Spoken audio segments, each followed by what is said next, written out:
और उत्तराखंड विधानसभा के मानसून सत्र पर सियासत तेज हो गई है। पूर्व मंत्री हरक रावत ने कई सवाल खड़े किए हैं। गैरसैंण में सत्र कराना जनता के साथ धोखा है, ये हरक सिंह रावत ने कहा है। बीजेपी विधायक भरत चौधरी ने पलटवार इसी पर किया और उत्तराखंड की राजनीति में नगीना है हरक सिंह, ये भरत चौधरी ने कहा। तो देखिए, वार पलटवार देखने को मिल रहा है और उत्तराखंड विधानसभा के मानसून सत्र पर सियासत अब तेज हो गई है।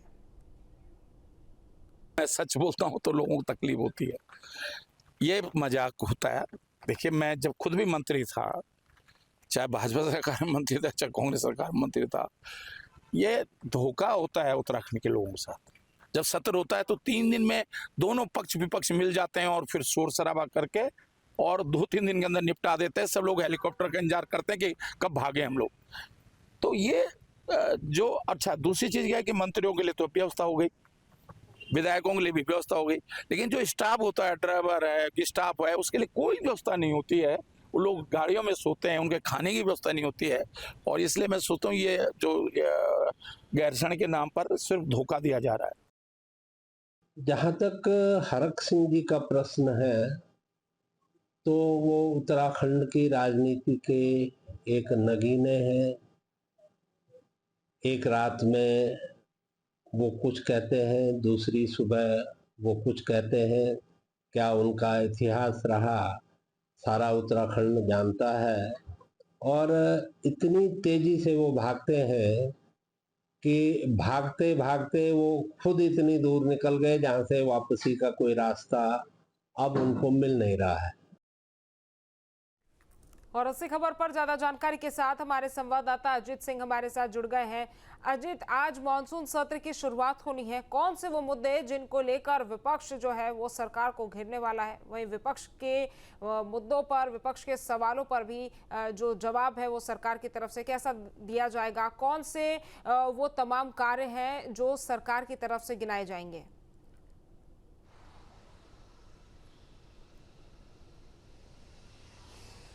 देखिए, आज तो चूंकि दोपहर के बाद 4 बजे सप्लीमेंट्री बजट का ड्राफ्ट सदन में रखा जाएगा। इसके साथ ही 9 वो विधेयक जो कैबिनेट ने पास किए हैं, जिसमें अल्पसंख्यक शिक्षण संस्थान का भी है, जिसमें यूसीसी का एक संशोधन है, जिसमें जबरन धर्मांतरण वाला जो कानून है उसमें एक संशोधन का प्रस्ताव है। इसी तरह से लोकतंत्र सेनानियों को पेंशन का मामला है। तो इस तरह के 9 विधेयक आज पटल पर रखे जाएंगे। और चूंकि सप्लीमेंट्री बजट जो होता है उसमें किसी भी बड़े मुद्दे पर, या जैसे अगर हम वित्त विनियोग ही ला रहे हैं, अनुपूरक बजट ला रहे हैं, तो उस पर चर्चा नहीं होती है, तो वो पास कर दिया जाता है। लेकिन विधेयकों पर चर्चा हो सकती है। और जैसे मदरसा बोर्ड खत्म करने का मामला है, कांग्रेस इसको इशू बना सकती है। नैनीताल में जो हो रहा है, हाईकोर्ट ने जिस तरह से संज्ञान लिया है, जिस तरह से पुलिस की और पूरे सरकारी सिस्टम की बखिया उधेड़ी है, उससे गवर्नमेंट बहुत एम्ब्रेसिंग है। तो चुनाव में, जिला पंचायत अध्यक्ष के चुनाव में जिस तरह से लोगों को अगवा करके और हाईकोर्ट का हस्तक्षेप हुआ है, और अभी तक भी जिला पंचायत अध्यक्ष नैनीताल का चुनाव नहीं हुआ, तो वो एक बड़ा इशू आज विपक्ष खड़ा कर सकता है। इसके अलावा लॉ एंड ऑर्डर की जो सिचुएशन है वो लगातार बिगड़ती जा रही है, ऐसा विपक्ष का दावा है, और वो लॉ एंड ऑर्डर के मुद्दे को भी यहाँ सदन में रख सकता है। आज जो अनुपूरक बजट है उसका ड्राफ्ट रखा जाएगा, 9 विधेयक रखे जाएंगे, उनमें कुछ संशोधन विधेयक हैं, कुछ फ्रेश विधेयक हैं। तो उन पर चर्चा के बाद कल अगर वो पास हो जाते हैं तो परसों दोपहर तक सत्र समाप्त भी हो जाएगा।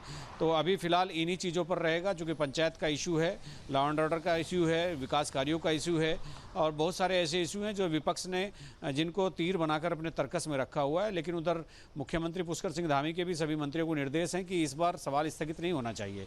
पिछली बार के सदन में आपको याद होगा, सतपाल महाराज का भी एक सवाल स्थगित हो गया था। तो संसदीय परंपराओं में और सदन की कार्रवाई में अगर किसी मंत्री का जवाब स्थगित हो जाता है, स्पीकर सही जवाब नहीं होने की स्थिति में विपक्ष की मांग पर सवाल को स्थगित कर देते हैं, तो वो बहुत ही एम्ब्रेसिंग सिचुएशन होती है।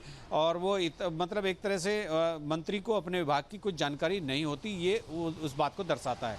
तो पिछली बार भी ऐसे ही कुछ 1-2 प्रकरण हुए थे, उससे पहले सदन में भी इस तरह के 1-2 प्रकरण हुए थे।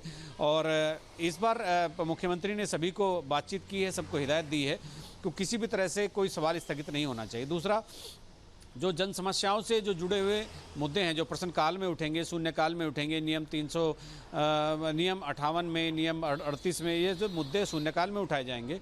और जो प्रश्नकाल लगे हैं, जो प्रश्न लगे हैं, तो उनमें अधिकारियों को भी पूरा होमवर्क करने के लिए कहा गया है कि वो अपने अपने मंत्रियों को पूरी तरह से ब्रीफ करे, तो किसी भी तरह से कोई स्थिति में विपक्ष की मांग पर सवाल को स्थगित कर देते हैं तो वो बहुत ही एम्ब्रेसिंग सिचुएशन होती है और वो मतलब एक तरह से मंत्री को अपने विभाग की कुछ जानकारी नहीं होती, ये उस बात को दर्शाता है। तो पिछली बार भी ऐसे ही कुछ एक दो प्रकरण हुए थे, उससे पहले सदन में भी इस तरह के एक दो प्रकरण हुए थे और इस बार मुख्यमंत्री ने सभी को बातचीत की है, सबको हिदायत दी है कि किसी भी तरह से कोई सवाल स्थगित नहीं होना चाहिए। दूसरा, जो जन समस्याओं से जो जुड़े हुए मुद्दे हैं जो प्रश्नकाल में उठेंगे, शून्यकाल में उठेंगे, नियम 58 में, नियम 38 में, ये जो मुद्दे शून्यकाल में उठाए जाएंगे और जो प्रश्नकाल लगे हैं, जो प्रश्न लगे हैं, तो उनमें अधिकारियों को भी पूरा होमवर्क करने के लिए कहा गया है कि वो अपने अपने मंत्रियों को पूरी तरह से ब्रीफ करे। तो किसी भी तरह से कोई ऐसा सवाल का ऐसा जवाब नहीं जाना चाहिए जो आधा अधूरा हो और जो सरकार की मतलब होमवर्क अधूरेपन को दर्शाता हो। तो ये कुल मिलाकर आज सारे मुद्दे रहेंगे और आज से हंगामेदार होने के आसार हैं। थोड़ी देर में सदन शुरू होने वाला है और सभी लोग पहुंचने शुरू भी हो गए हैं। जी अजीत, जैसा आपने जिक्र किया कि हंगामेदार ये सत्र हो सकता है, चूंकि विधेयक पेश किया जाएगा, तमाम चीजें सरकार की तरफ से सामने रखी जाएगी कि कैसे प्रदेश भर में काम किया जा रहा है, क्या कुछ वो तमाम चीजें। लेकिन विपक्ष जिस तरह से बयानबाजी कर रहा है, जो कि हमने सुना भी, हरक सिंह रावत ने जो बयान दिया है, क्या अब उस वजह से विपक्ष की बॉडी लैंग्वेज को समझा जा सके कि आखिर विपक्ष किस तरह से सत्र में कार्यवाही में रोक सकता है? क्योंकि हमने दूसरे प्रदेशों में भी देखा है, जब भी विधानसभा का सत्र शुरू हुआ है तो हंगामेदार रहा है और कहीं ना कहीं स्थगित सत्र हो जाते हैं।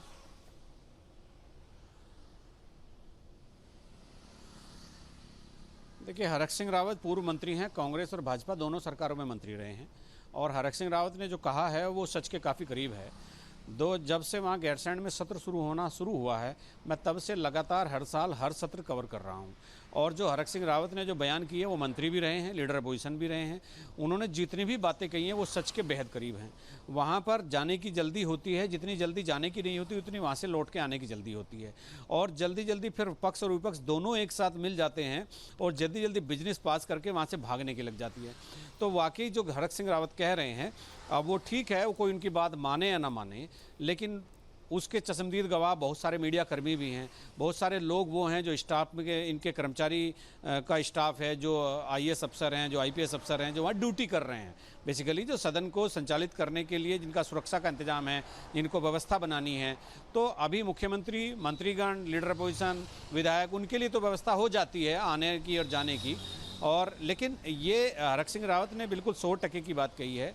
ये वाकई बिल्कुल हर विधानसभा सत्र में बिल्कुल इसी तरह का मामला होता है कि वहाँ जाने के बाद लोगों को चलने की होती है और आपस में मिलजुल कर कई बार ऐसा होता है कि सत्र 2 दिन लेट तक चलना है लेकिन एक दिन पहले ही खत्म हो जाता है। ऐसा कई बार देखा गया है। हो सकता है यहाँ भी 22 तक सत्र है तो हाथ कंगन को आरसी क्या, पढ़े लिखे को फारसी क्या, तो अगर 22 तक पूरी रात तक सत्र चलता है तो मान लिया जाएगा कि पक्ष विपक्ष दोनों गंभीर हैं और पहले खत्म हो गया तो ये मान लिया जाएगा हरक सिंह रावत जो कह रहे हैं। बहुत बहुत और जो इतिहास